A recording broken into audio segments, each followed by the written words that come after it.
Good morning বন্ধুরা, সবাই কেমন আছো? বলো। আজকে আমি প্রথম ব্লগ করছি, জানি না কেমন হবে, তবুও তোমরা দেখতে থাকো। আমি সারাদিন কি করি ঘুম থেকে উঠে আগে তো তড়িঘড়ি করে সুন্দর করে বিছানাটা গুছিয়ে নিতে হবে। বিছানা না গোছানো থাকলে কিছুই ভালো লাগে না। আগে সুন্দর করে বিছানাটা গুছিয়ে নিয়ে তারপরে বিছানা থেকে নেমে গিয়ে জানালাগুলো খুলে দিচ্ছি।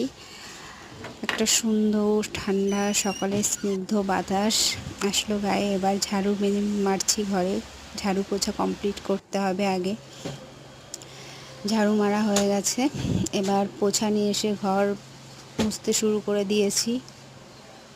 ঘর মোছা প্রায় কমপ্লিট হয়ে পারিনি। আগে ঘর মোছা কমপ্লিট হয়নি, এবার ঘর মোছা হয়ে গেছে, বারান্দা মুছতে শুরু করব। বারান্দাও মোছা হয়ে গেছে। এবার কলপটে অনেকটা বাসন জমা করা রয়েছে, সে বাসনগুলো মাজতে হবে। বাসন মাজা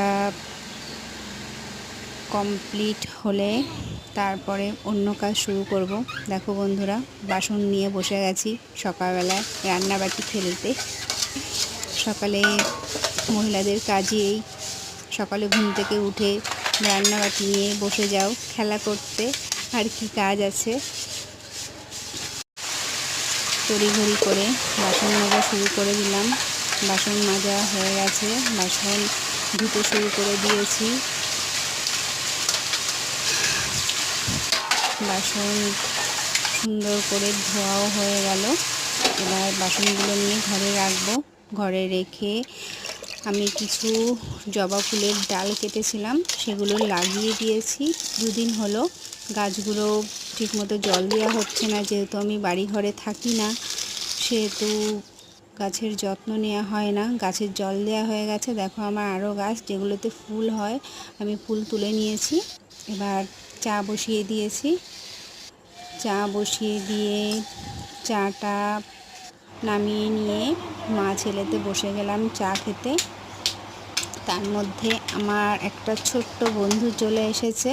দেখো, ছোট্ট বন্ধুটাকে আমাদের সাথে চা খেতে চায়। চা বিস্কুট ওকে দিতেই হবে, কিন্তু ওর জন্য একটা কাপ আনতে ভুলে গেছি। এবার আমি স্নান পুজো দিয়ে রেডি হয়ে গেছি, কাজে বেরিয়ে যাব বলে।